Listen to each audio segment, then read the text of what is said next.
Please join me in welcoming Dr. Sayyid Nizamuddin. Thank you.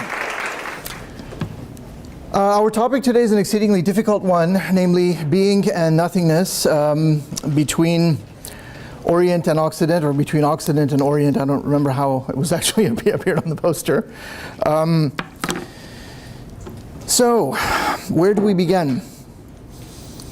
A very famous Western philosopher, a European philosopher, a German, named Martin Heidegger, famously observed in the opening words of his famous book, Being in Time, quoting Plato's Sophist, which begs the question as to what it means to say that something is, that something exists. So the quote from Plato's dialogue, The Sophist, is 244a. It reads as follows: "For manifestly you have long been aware of what you have of what you mean when you use the expression being, quote unquote, existence. We, however, who used to think we understood it, have now become perplexed." So this very question, which Heidegger called the Seinsfrage in German, the question of being or the question of existence, is our concern today. The study of being, the study of existence as such, being qua being, existence as existence, or existence in as much as it is existence, is an exceedingly old pursuit. It is that branch of metaphysics known as ontology. And some of the greatest minds in the history of philosophy have assiduously devoted their lives to the pondering of this question. Among them were the illustrious ancient sages of Hellas, known as the pre-Socratics. Socrates himself, of course, reflected and refracted through his spokesperson, Plato. And perhaps most importantly for the ancient Greek world and Western civilization, as well as Islamic philosophy, Islamic civilization, would be Aristotle. In ancient China, we have figures such as Lao Tzu, Zhuangzi. We have in ancient India figures such as Shankaracharya and Nagarjuna. Now, we can't really look at all of these thinkers. We'll take a few. And of course, my interest really is in Islamic philosophy. And I'm sort of using this as a sneaky way to get you interested in Islamic philosophy. And so the key figures in Islamic philosophy who dealt with this subject were people like Al-Farabi, who died in 950. I'll just stick to the Christian dates. Otherwise, that's 339 Hijri, but it won't mean much to most of the audience here. We also have, of course, Ibn Sina, who died in 1037. We have Muhyiddin ibn al-Arabi, who died in 1240. We have Suhrawardi, that's a Suhrawardi al-Maqtul, who died 1191. And we have Mullah Sadra, who died around 1641. So, I want to really begin with Aristotle, fully aware that he's not the be-all and end-all in terms of world philosophy, but for our story, we do have to privilege Aristotle in as much as he had a profound influence in the Islamic world. So you have to understand this question: what does it mean to say that something exists? I don't know if any of you have ever thought about it before. It's not the kind of thing that you kind of typically examine. But that's really what Aristotle was concerned with. And he is considered to be the founder of a subject called metaphysics. Now, Aristotle, paradoxically, though, never used the word metaphysics. In his writing, he referred simply to wisdom in Greek, Sophia. He referred to first philosophy, and he referred to divine wisdom. Aristotle was concerned with founding a science which was devoted to the study of things, not in as much as they might be studied in physics or chemistry or biology, but things, and thing is the most general term you could use, but things studied merely from the point of view of that they exist. All right? So if you have a hunk of gold, for example, you can study its properties in physics and chemistry and other sciences, metallurgy and whatnot. But he was concerned with the very fact that, if I only had a brick of gold here, right? I could hold it up and we could perceive it and we would examine it. And we could understand that it's an actual gold brick that exists. Well, what does it mean to say that that exists? All right, something much more near at hand. We've got a lot of tables and chairs here, or desks and chairs. What does it mean to say that the table exists or that the chair exists? So Aristotle was interested in developing such a science. And for him, this was the ultimate question. And so metaphysics was concerned with ultimate causes, or what we would now in a more modern English speak of as ultimate explanations. Because Aristotle came up with what he called these four causes, or they're more like four modes of explanation. So he was after these ultimate explanations behind things. And of course he also wanted to found a science that was rigorous, that was demonstrative, that was based on principles of logic, such as the law of non-contradiction, and not mere dogma or opinion.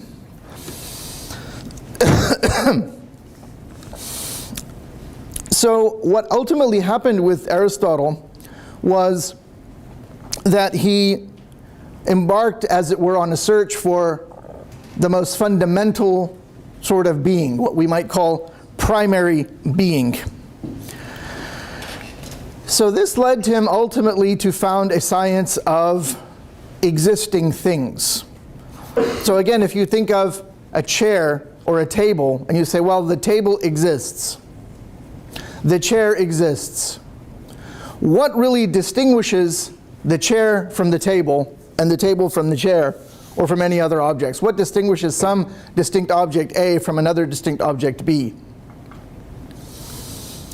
So if we just take an actual table and an actual chair in this room, our senses perceive it, we can see that it exists. We can see that the chair exists. But they are two distinct things. And so that which distinguishes these objects one from another is what is called in philosophy the quiddity, or in Arabic, mahiyya. Quiddity is an English word that comes from the Latin quid est, which simply means what is it? It's the same in Arabic. Mahiyya or mahuwa is just to ask the question what something is. And so the quiddity is that which is said in answer to the question, what is X?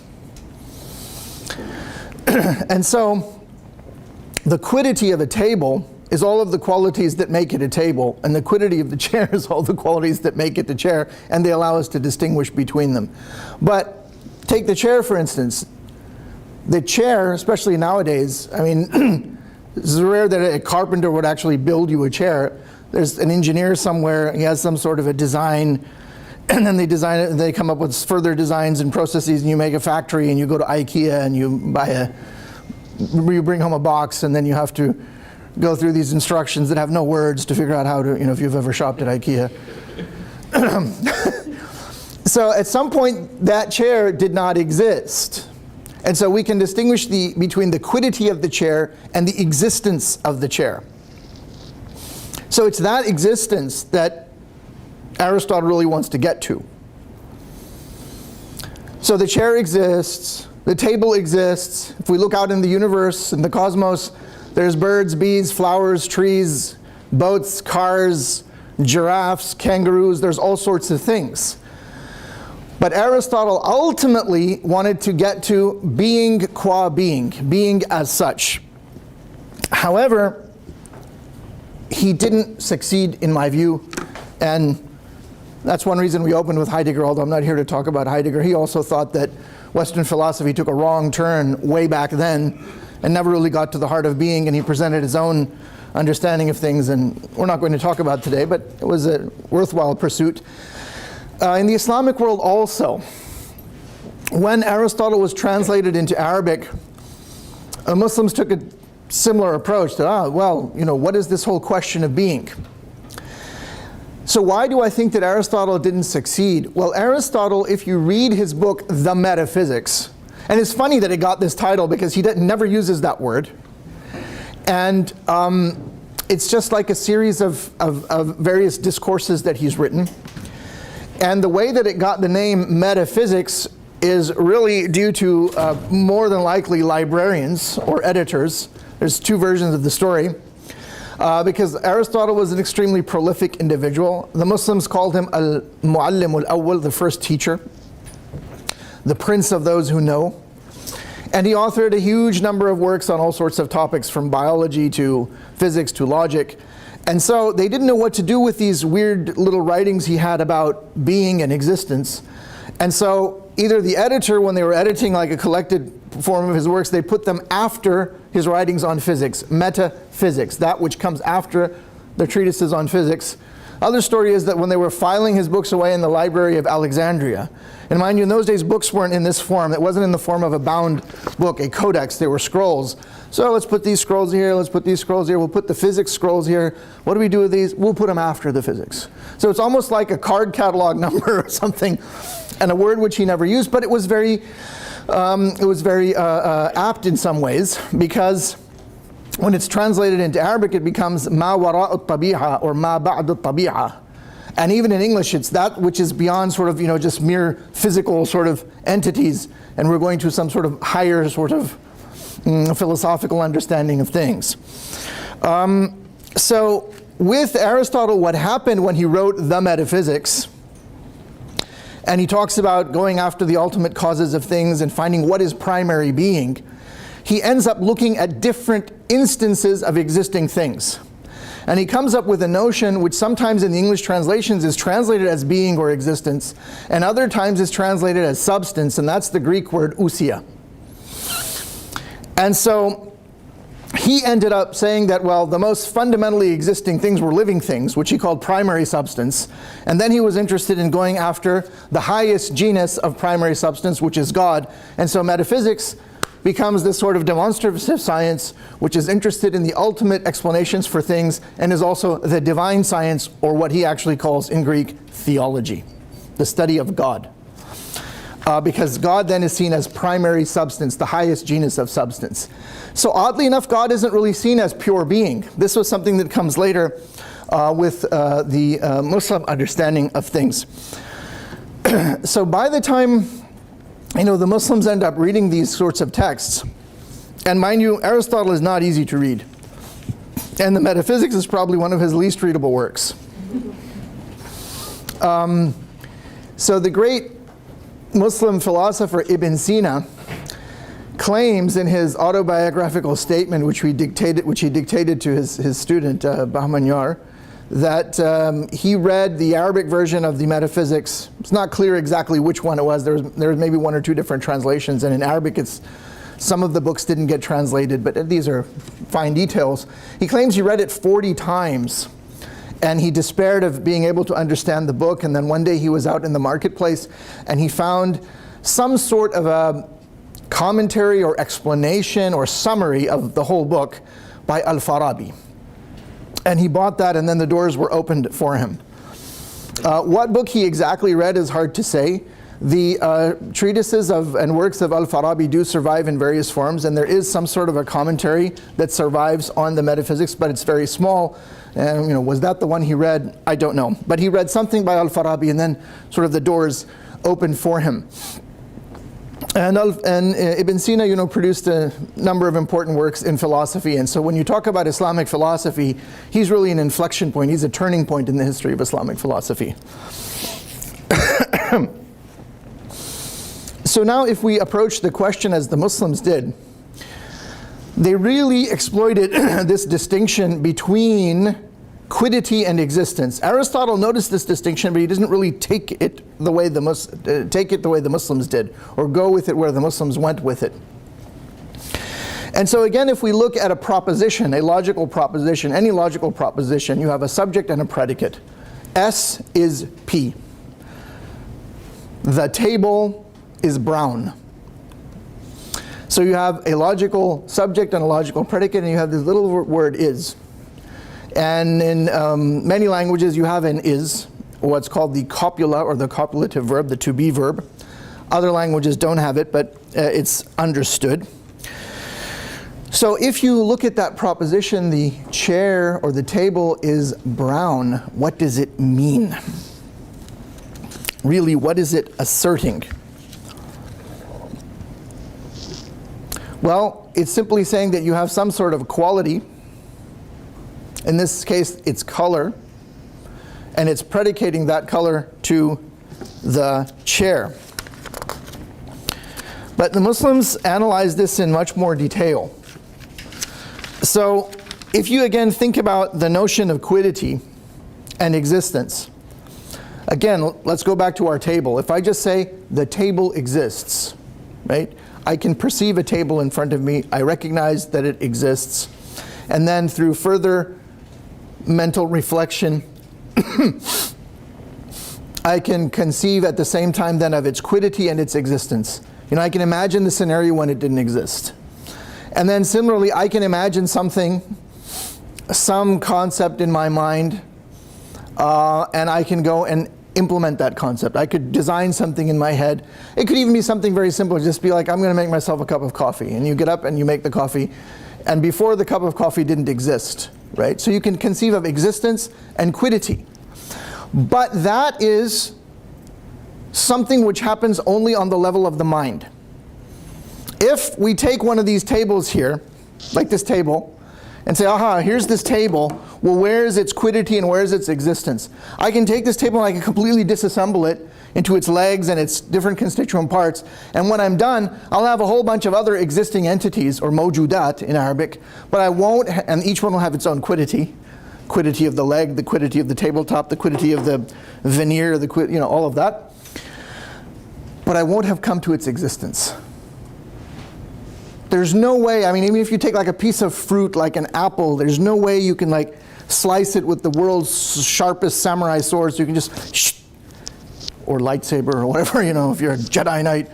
I have the quiddity here, and I have the existence here, and I'll put them in two separate boxes. You cannot do this.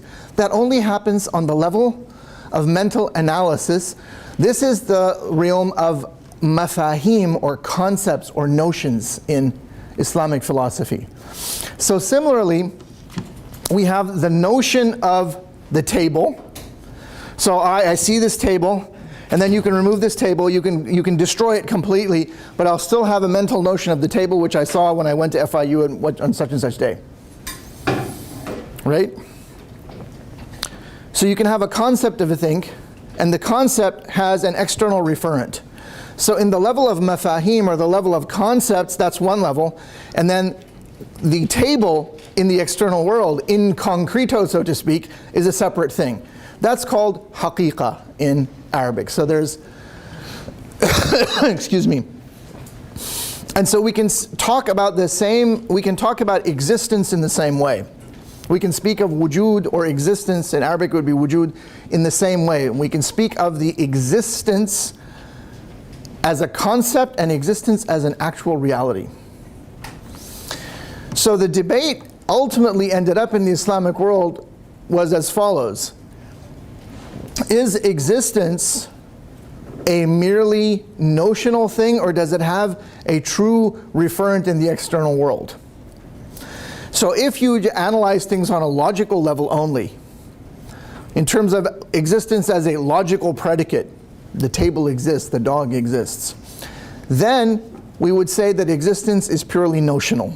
It is a notion, it is a concept which occurs to, let's say, table when we say the table exists.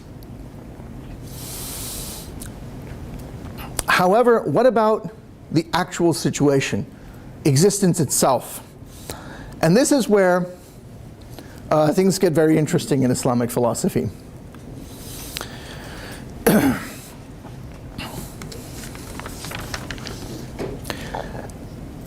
So it's claimed that Ibn Sina upheld the idea that existence was merely notional, or merely a thing in the mind. So again, when you analyze some logical proposition and you say X exists, then you say that X is some logical subject and existence is a predicate which occurs, and an occurrence takes place in the mind. So they say that that's a purely mental notion because you can't separately point to existence in the external world. You can only point to existing things. So it seems like these guys agree with Aristotle. But in fact, some people will claim, and I think this is probably the more solid view, that Ibn Sina was only talking on the level of mafahim, or on the level of notion, and he wasn't talking about the level of reality, and he didn't really get into that.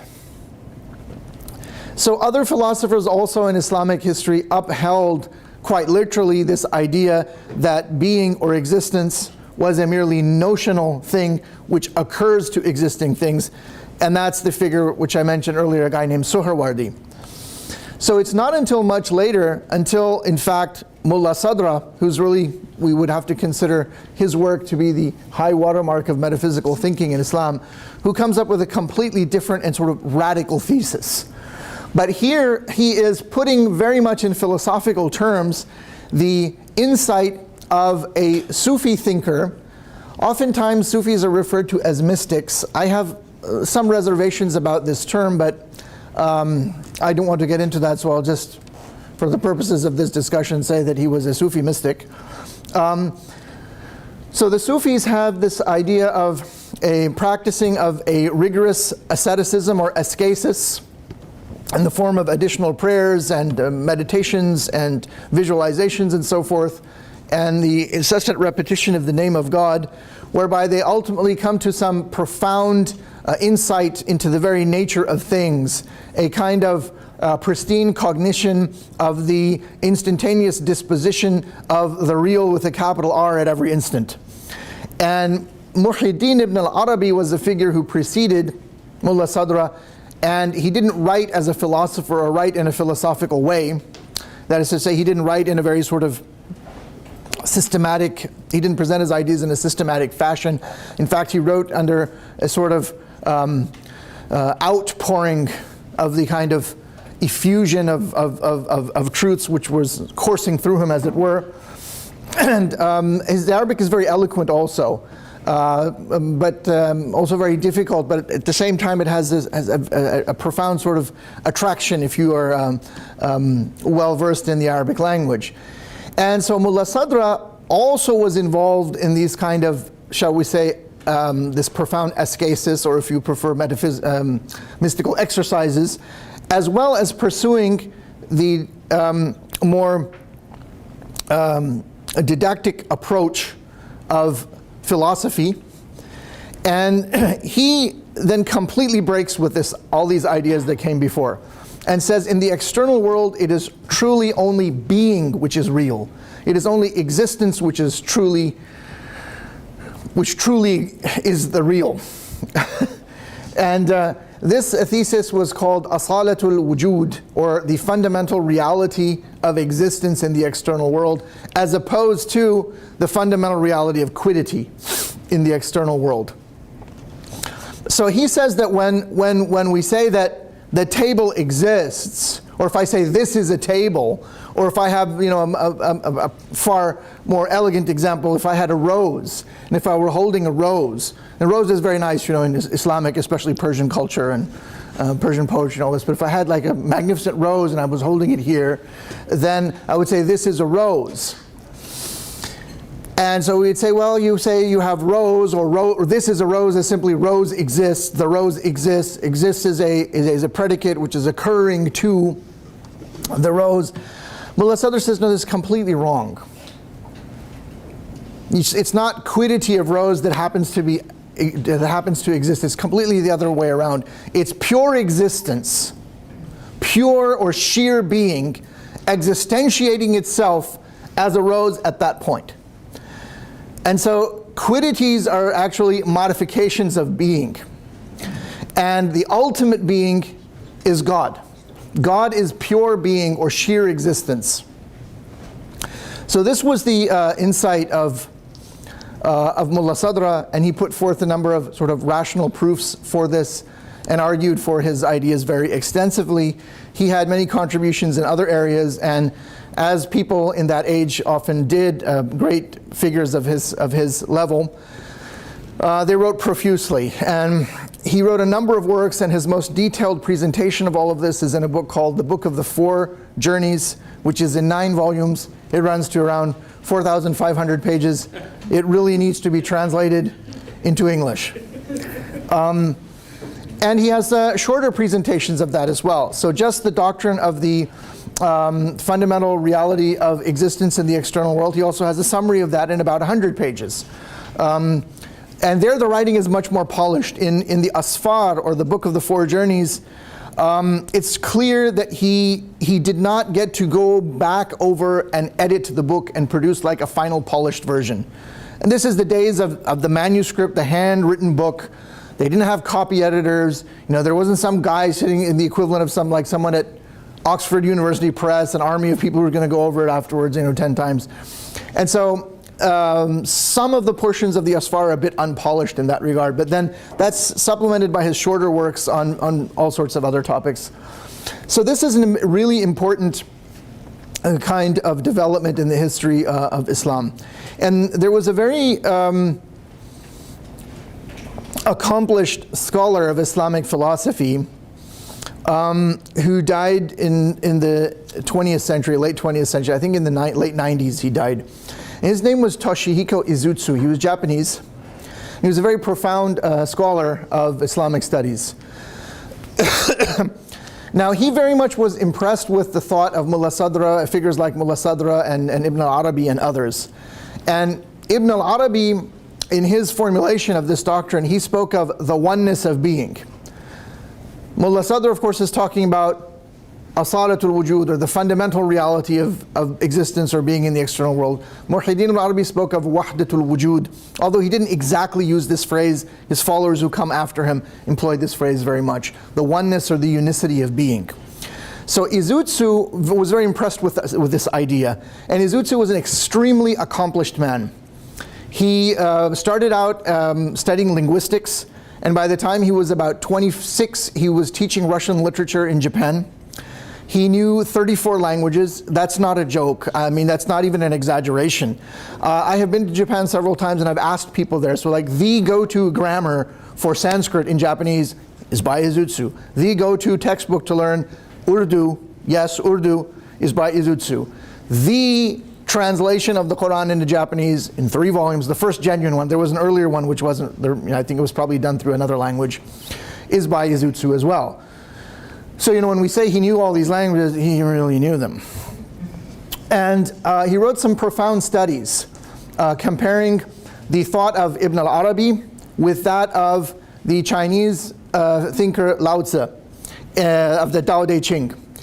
And he wrote studies on Zen Buddhism and all of this. But so my point is that he took the thought of Ibn al-Arabi, this idea of oneness of being, and he said that there are a lot of commonalities in Eastern philosophy. And the Muslims really figured this out really well. And this thing which they call oneness of being is a fantastic sort of language or template to understand other religious traditions, mystical traditions if you like. And so he called his use of wahdatul wujud, or oneness of being, as a meta-philosophy of Oriental philosophies. And he has an essay on this, fortunately in English, and he has a more substantial work in Japanese. So I remember when I first came across his ideas, I was very impressed. And if you want, you can go and read his book, Sufism and Taoism. It's a fascinating read, and it works very well. And he has another essay in which he makes similar remarks about an Indic system of thought called Vedanta in India, which is very, very similar. It talks about, the supreme is Brahman, and Brahman is actualized into Nirguna Brahma and Saguna Brahma. In other words, Brahman, or the ultimate being, who is being, consciousness, bliss, Satya Chitananda, and how this Brahman is Brahman with names or with attributes and without attributes. And it's very similar sort of ideas in Islam as well, where you talk about the divine essence before the manifestation of the names, and God as manifested through his divine names, which is a very big idea in Ibn al-Arabi. So I was very impressed with these ideas, but then I always thought, well, what about Buddhism?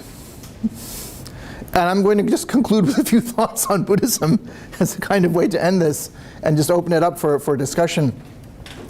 Because my understanding of Buddhism was that, Buddhism is an atheistic religion. There really isn't a concept of God, certainly not a concept of a personal God, the kind that you find especially in Christianity, and especially in its evangelical forms, but Christianity in general.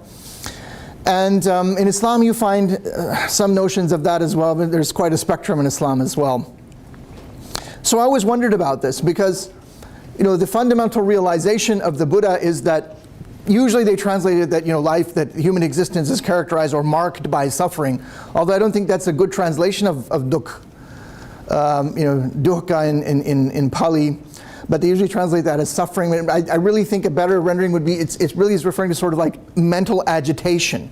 And this kind of mental agitation that arises due to the samsaric consciousness or the dispersion of human beings in phenomena, in phenomenal dispersion in all its variegated in all of its variety. And that, the only way to get out of this is to realize that ultimately all phenomena are empty. And the term used in Sanskrit is shunyata. And so, just as being or existence, wujud in Arabic, becomes the obsession of Islamic philosophers. And mind you, I should tell you that Mullah Sadra's school of thought survives to this day. It's not some sort of academic thing somewhere. It survives to this day, especially in the Shīʿah world, in Shīʿah seminaries. And not for all Shīʿah seminarians, but for many, Mullah Sadra is something like, and these are analogies, so they don't go 100%, but he's something like a St. Thomas Aquinas figure for traditional Catholics. And a lot of his formulations are considered to be definitive the same way that for the Catholic Church, Thomas or Thomistic theses are definitive. So just as being was a kind of obsession for Muslim philosophers, Islamic philosophers, shunyata or emptiness becomes this all-consuming topic which is discussed in Buddhist thought. So how do you reconcile that? If you actually look into it, and Izutsu makes this argument in a number of his writings, that what is really at stake here is not nothingness. It isn't nihilism. Shunyata is an emptiness. Well, emptiness of what? And in the formulation, as Izutsu likes to do, he puts things into the wahdatul wujud perspective as a meta-philosophy of Oriental philosophies. The way that doctrine was developed in the Islamic world, in the school of Ibn al-Arabi and then taken up by thinkers like Mullah Sadr as well, was that God is pure being.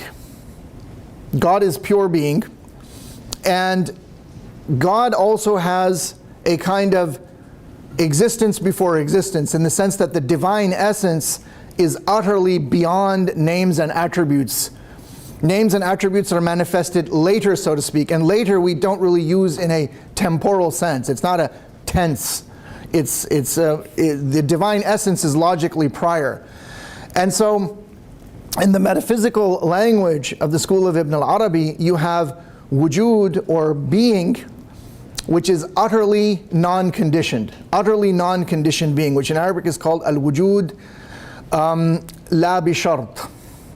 Utterly non-conditioned being, so much so that it is even beyond the condition of being non-conditioned. And then you have negatively conditioned being, or al-wujud bisharti la, and then you have conditioned being, al-wujudu bisharti shay in Arabic.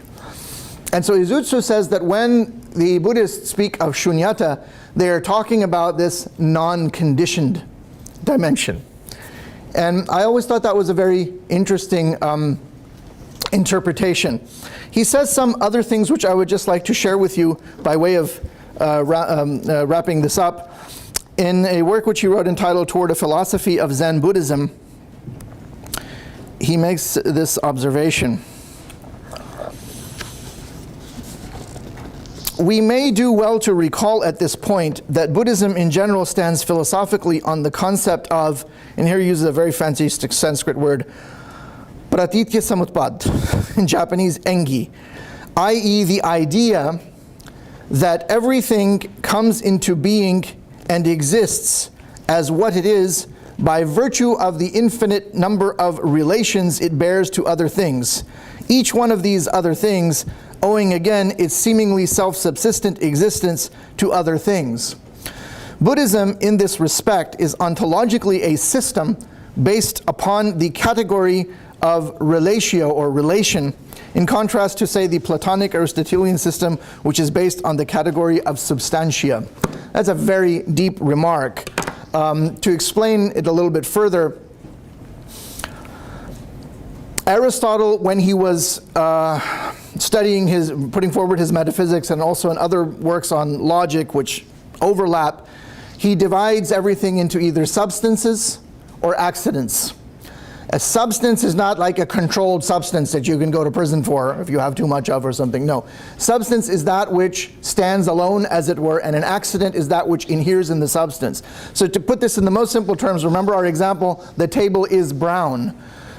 So brown is an accident. It's in fact a quality, it's a color which occurs to table, which is a substance. Brownness by itself, we can't find anywhere. You can have a white shirt, but whiteness is nowhere to be found. It has to inhere, so to speak, in an actual shirt, and we say the shirt is white. So there's this idea of substance and accidents, and then there are 9 accidents. Among them is quantity, quality, and one of them is relation. So let's just focus on that because that's what Izutsu was referring to. So he says that the system of philosophy that developed in the West and also developed in the Islamic world is based on Aristotle's distinction between substance and accident. And Buddhist thought is really based on the accident of relation. Let me put that again in perspective for you using the example. So if we've got this table, right, and we say the table exists, well, what is a table really? So the Buddhists will say, what do you really mean by a table? What is a table? Oh, I forgot about this, yes. What is a table? You know, there's all sorts of tables. There's round tables, there's rectangular tables, there's square tables. Some have 3 legs, some have 4 legs. And then, you know, the table, if it just consists of a tabletop and some legs, and then what about the tabletop, and then what about the legs? And they exist in relation to the tabletop. And they continue to analyze things like this in this way, so that ultimately they come up to the idea that, well, there's really nothing, there's just a bunch of relationships, and that's shunyata, that's emptiness. So Izutsu is saying that even here, there is a commonality, but he arrived at that, or he understood that, again, through this lens of the thought of Ibn al-Arabi as interpreted by Mullah Sadra. So his notion of wahdatul wujud, or oneness of being, and this scheme of pure being, utterly non-conditioned, then negatively conditioned, and then positively conditioned as an approach to the study comparatively. And he was very interested in comparative studies. It's, I think, a very interesting one, but it really wasn't taken up by people after him. But his writings are there. And unfortunately, I think that Izutsu isn't widely read. He deserves to be more known and better known. And so I would encourage you to look at his writings.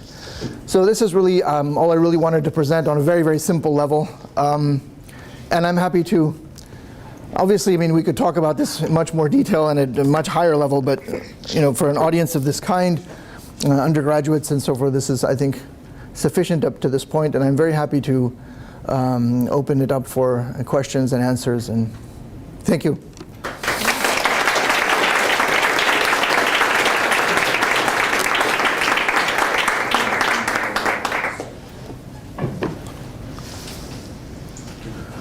So do I just, oh yeah, all right, go ahead, man in the black shirt. So you mentioned at the very end these 2 ideas of determining existence by relation and then determining existence through like existence itself and then accident. Is there any way to reconcile those 2? Is there any way that they could both exist in tandem, or are they contradictory? No, I don't think they're contradictory, and Izutsu is not really, in that passage, he's not really saying they're contradictory. He's just saying that they're different ways of, they're different points of departure, if you like. He does further on make the remark that if you are really committed to a substance-accident metaphysics, then that will lead to what the Muslims called asalatul mahiyya, or the fundamental reality of quiddity, which he doesn't agree with. So. Yeah. Yes. in the red hoodie, yes. Can you go into a bit more detail about the difference between Ibn Sina's idea of being as opposed to Mullah Sadra? That was his name, right? Yes, yes, yes. I don't have very good background on this, but my understanding is that there were some other philosophers in that time, Jewish philosophers, who were very influenced by Ibn Sina, who seemed to have the same philosophy as Mullah Sadra. So I know he came later. So could you distinguish? Look, Ibn Sina had a lot of influence. A lot of people were influenced by him. I mean, you couldn't have been a Muslim philosophizing after Ibn Sina and not read Ibn Sina. Everybody read Ibn Sina. Mullah Sadra's Book of the Four Journeys, even though it's really huge, is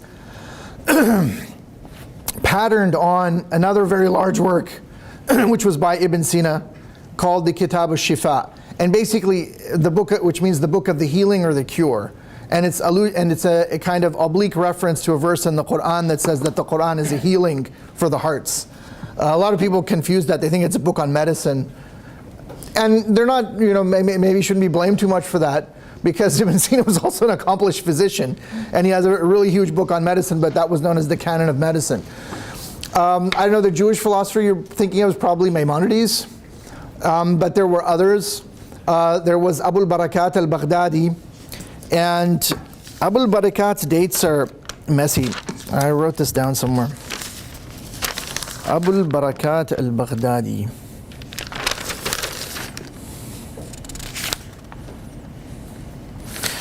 So they say he died around 547, but he may have died in 537. That's Hijrah, so that would be 1142.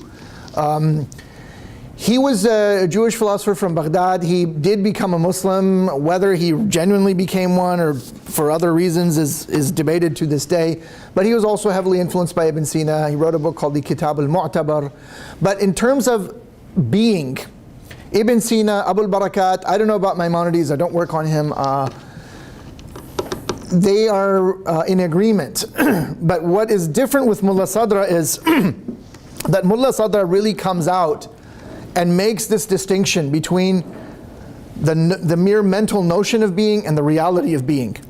That is something which isn't brought out in the works of Avicenna or Ibn Sina. And it's not clear when you read him, when he uses the word wujud in Arabic, or existence or being, whether he's talking about merely the notion or the reality, and you have to really read carefully. And so this question was not problematized really decisively in this way until the time of Mullah Sadra, centuries later. So if Ibn Sina died in 1037, and Mullah Sadr died in 1641. So that's a long time. It's about 6 centuries, and that question of being, whether we're talking about the notion or the reality, and whether it's quiddity that's truly real in the external world, or whether it's being that's truly real in the external world, that question wasn't posed and problematized in that way until Mullah Sadra's teacher, who we didn't mention. He was a guy named Mir Damad. He's the one who really first formulates it this way, although it's there as well in a more sort of less decisive way in the person named Suhrawardi, who I also mentioned to you, who died in 1191. So it's a very long story, the story of being, and it has many twists and turns. Yes? So you mentioned that, for example, Mullah Sadra, and I think the ideas of Mullah Sadra very much relates to the ideas of Plato and Aristotle, that, for example, the substance precedes the accident. If I got that correct. There's substance and then... Yeah, accidents can't be by themselves. Right. Yeah. So they don't stand alone, right? I think one argument to make about this point is that, I think as Sartre points out, we can think about this reversely. The thing that existence precedes being. For example, and the way I think about this, for example, we are sitting in this room, and then there may be a table as a being in the other room, but we're not there. So we cannot really say anything about the existence of that table in the room. So if all of us, all of a sudden, disappear from this room, then the existence of that table has no meaning to us because we cannot say anything about this. So in my mind, it seems a bit contradictory that if we say that, for example, a form of metaphysical being precedes the physical being of the table, or if we say that we are here, thus the table exists, you know. I think these two are opposing each other. Is there any way that maybe... I don't think they're opposing each other. Sartre is an important figure in Western philosophy, but Sartre's anti-essentialism and his existentialism are not the, so to speak, existentialism of Mullah Sadra and the people in the Islamic world. They're quite different. And you know, whether there's a table in the next room or not, and whether we perceive it, this is not, I don't see a contradiction at all, because the existence of a thing is independent of whether it can be perceived or not. Can you please elaborate on that? So, like, if it is not perceived, then how we can say anything about its existence? We may realize it exists later. We may discover it later. But that would be...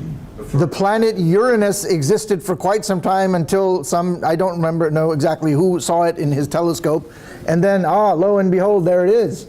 But it certainly existed before the astronomer in question discovered it through perceiving it through an extension of his senses with a telescope. عدم الوجدان لا يدل على عدم الوجود. That the fact that you may not be able to perceive something does not establish that that thing does not exist. So perception is a means by which we discover existence of something, but it is not in any way a condition. Perception is in no way inextricably linked to the existence of a thing. I know you just talked about how you don't need to perceive something to prove it. But because I have very basic understanding of Christianity, but Christianity, God is actually omnipotent, omniscient, and omnipresent. So if that God could perceive everything, or if there was something that could perceive everything, would that be sufficient proof to prove that everything does exist? Would that be sufficient proof to prove what? Prove that things exist. If there is or is it? Because you said that it's not. You don't need to perceive something for it to exist. But right. If there's something that could perceive everything, does that mean that what does that mean? Proving things exist or not? Because Christians believe that there is something that can do that. That everything. It's not just Christians who believe that. There's plenty of theists who would share that, which would agree with you. Yeah. So. But what does that say about the nature of existence? If that a being can it's possible to perceive all these things, what does that say? Because obviously, as humans, we cannot perceive everything, like you talked about. But if there was a being that could perceive everything, what does that say about the nature of existence? All right. Well, for people like Mullah Sadra, Ibn Sina, also for people like Thomas Aquinas, if they replace metaphysical language with theological language, they're talking about God. If they put it back into metaphysical language, they're talking about being with a capital B or existence with a capital E. And in the case of God, in Arabic, Allah subhanahu wa ta'ala, He doesn't have a quiddity in the sense that we were talking about. His quiddity is His existence, and His existence is His quiddity. And since He is complete pure being and sheer being, it can also be established once you have proved the existence of God. That's a whole other discussion. But typically, people like Mullah Sadra and Avicenna as well, although Mullah Sadra doesn't really engage in these proofs too much. He has his own way. After Ibn Sina came up with his proof, everyone sort of liked that one, based on contingency and necessity. Then you can also establish that this God, this pure being, is unique, is one, and then is utterly simple. Now, many modern Christians don't accept that, especially the evangelicals. This is the doctrine of divine simplicity, which the Catholics uphold and which the traditional Muslims do as well, which means that God is utterly simple, which means He isn't composite in any way. He is not a composite of potency and act. And obviously that presents huge problems because because Aquinas does that, but then Aquinas says yes, but then we believe in the Trinity. But there, reason shuts down. You accept it on the basis of the testimony of the Scriptures, the so-called New Testament. End of story. But a lot of the evangelicals say no. We can't accept the doctrine of divine simplicity. God is a person, and there are three persons of the Trinity. They are co-equal and they are co-eternal, as was decided in the Council of Nicaea in 325, etc., etc., etc., etc. So I don't know if I've answered your question. You say, well, what does that establish about the divine being? I mean, it certainly establishes through a number of arguments and entailments that he or it, it is, excuse me, utterly simple. And then you can establish the other divine attributes as well, and that's how it's usually done in what in Western thought is called natural theology, and it has its similar disciplines in the Islamic world as well. Yes. You already asked a question, so if there's anybody else, if you don't mind, because you already had a chance. I saw your hand up first, sir. Thank you. Go ahead. Two questions. What the gentleman said earlier, is it effective to summarize what I'm thinking? I believe it was Leonardo da Vinci. Uh-huh. Maybe wrong. That said that, paraphrasing him, an idea is greater than anything that exists or has existed in the past, because all things must start with an idea or a concept before it exists. Meaning the relationship is proceeding and it's cognitive. It's the right and the left hand, but they are not to be confused, just like you were giving an example of the table. Is that effective in what you're saying? Am I misperceiving that in any way in my thoughts? I agree with the general notion which you have just articulated. Okay, excellent. Yeah. And then moving on, Okay. I got that right. Okay. Make sure I had that right. So this is a preliminary leading into another. Okay. Right. Yeah. You said you mentioned about an entity that is beyond conditioning. Am I right using the word entity, right? Mm-hmm. There's entities that are conditioned, and then that are malevolent or negative rather, and then there's conditioned beings that are not negative, and then there's entities beyond conditioning.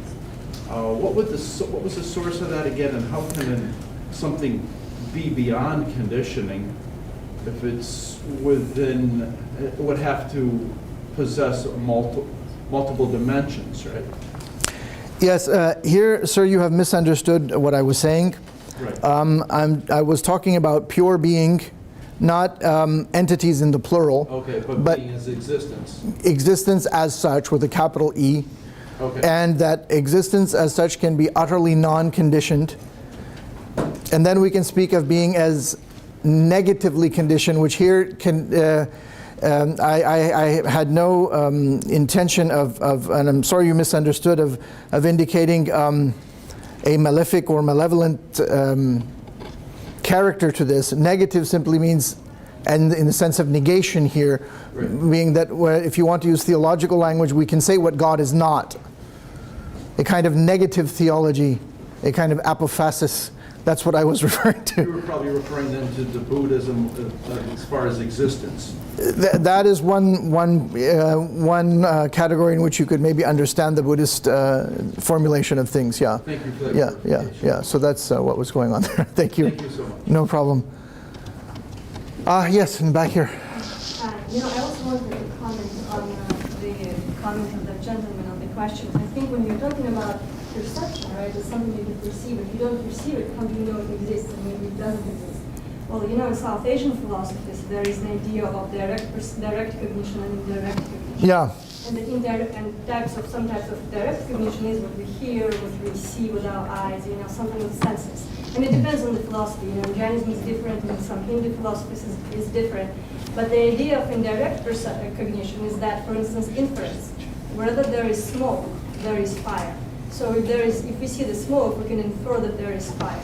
And I wondered as how it works in some of the sources that you are dealing with, types of indirect cognition, such as inference or authority. Sometimes the scripture is indirect cognition, like the means of indirect cognition.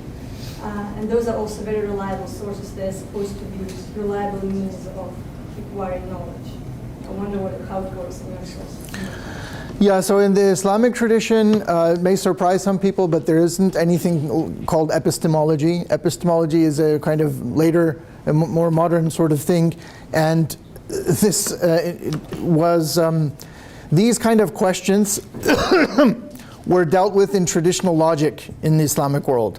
So in logic, is very much taken from Aristotle, but then the Muslims, again, they went with it.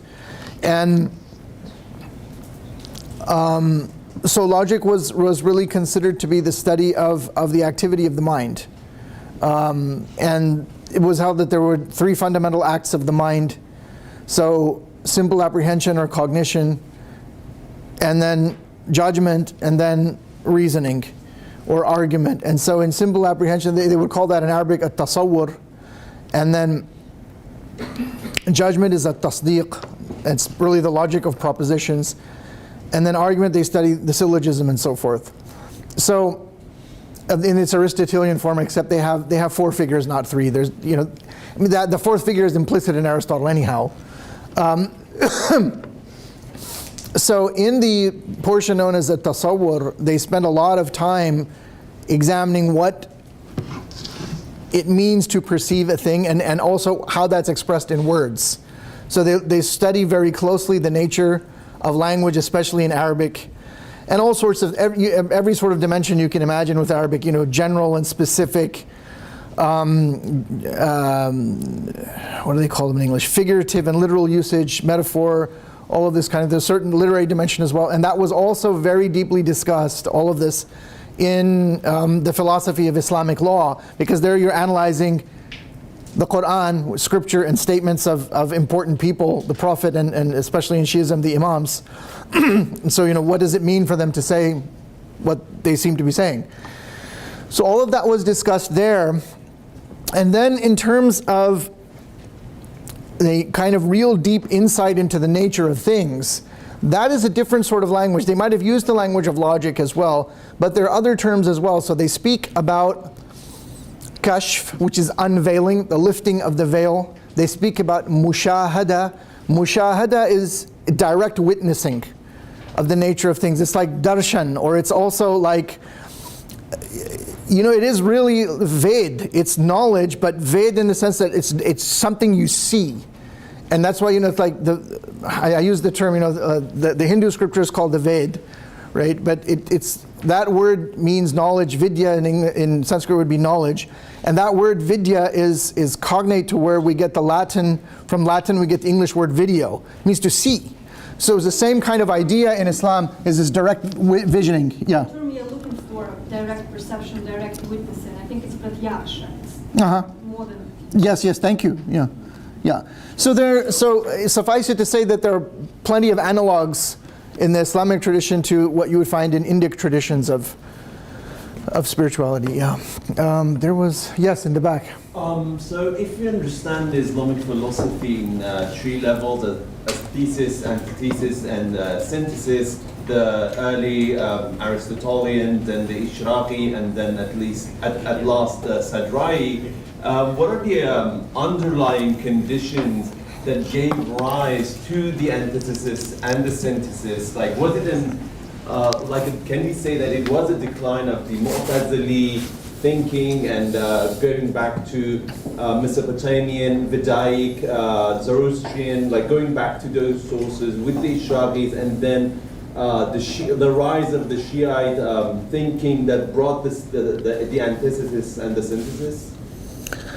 I know you're asking a really complicated historical question. I don't really feel competent to answer that. I don't know if I could even venture an answer into what were the historical reasons that thinking emerged when it did. It's very hard for me to say, and there may be others more qualified who could shed light on that, but I'm not one of them. I'm sorry.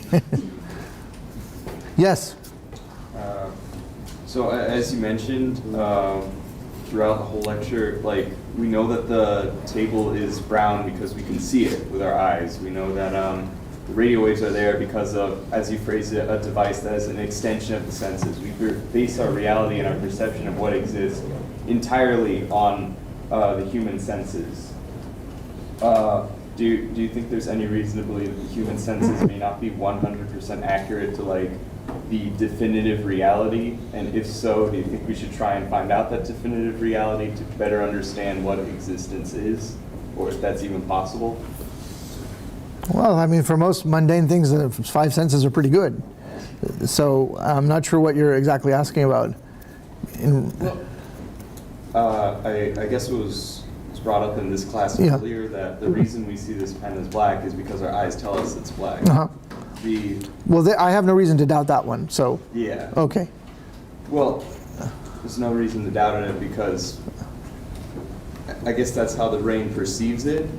But assuming that our senses are wrong or simply designed to allow us to get through day-to-day life while staying alive, there's room to assume that the definitive reality might differ somewhat from how we perceive it. And it might not be 100% accurate. And do you believe that that is possible? And if so, how does that affect our perception of existence? Yeah, the ultimate truth or the ultimate reality of things is beyond mere conceptual elaborations or sense perceptions, and Mullah Sadra would agree with that. And indeed, but having said that, he would also say that everybody has when we're talking about existence, the ultimate existence, he would say that everybody has a fundamental, primal, basic intuition of what existence is. We know what it means, there's very few people who would ask you what is the meaning of is, right? To put it in terms of language. So everyone has this basic, shall we say, a minimal metaphysical intuition. And on the basis of that, everyone has a notion of what existence is. Notion on the level of the mind.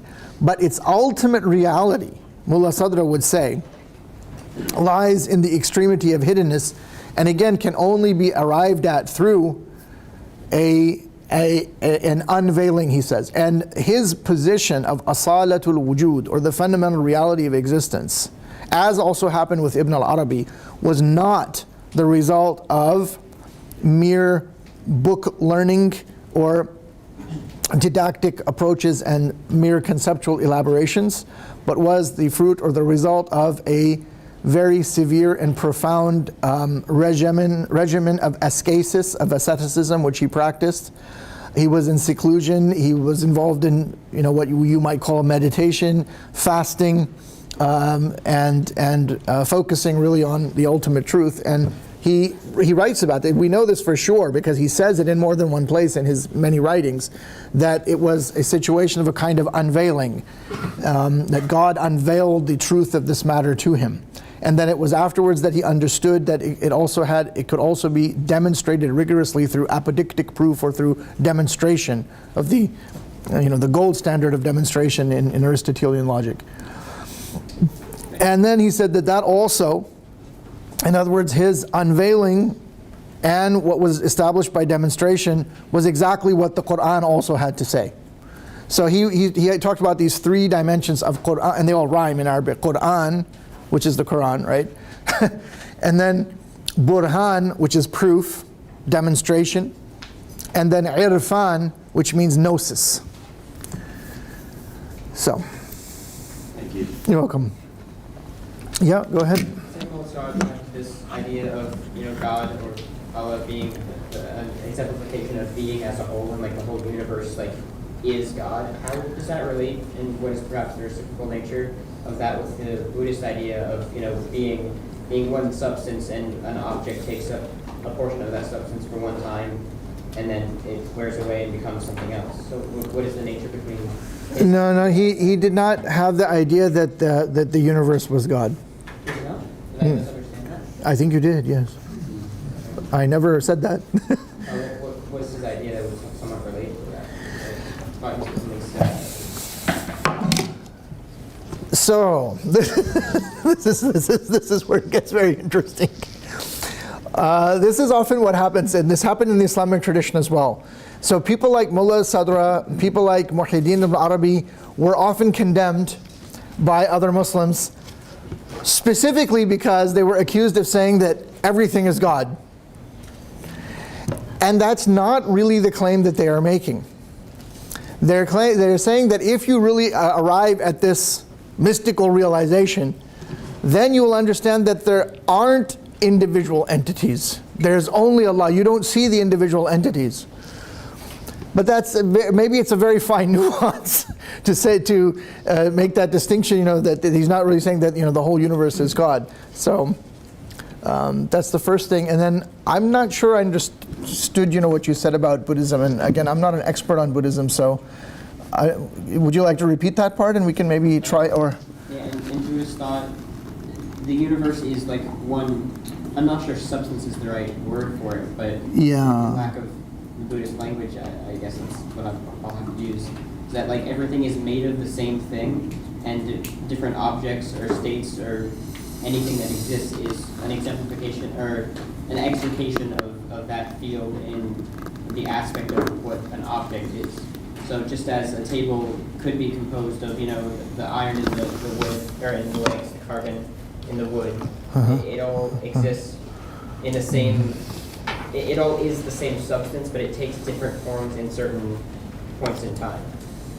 So it all is the same substance. It just has different qualia at different points.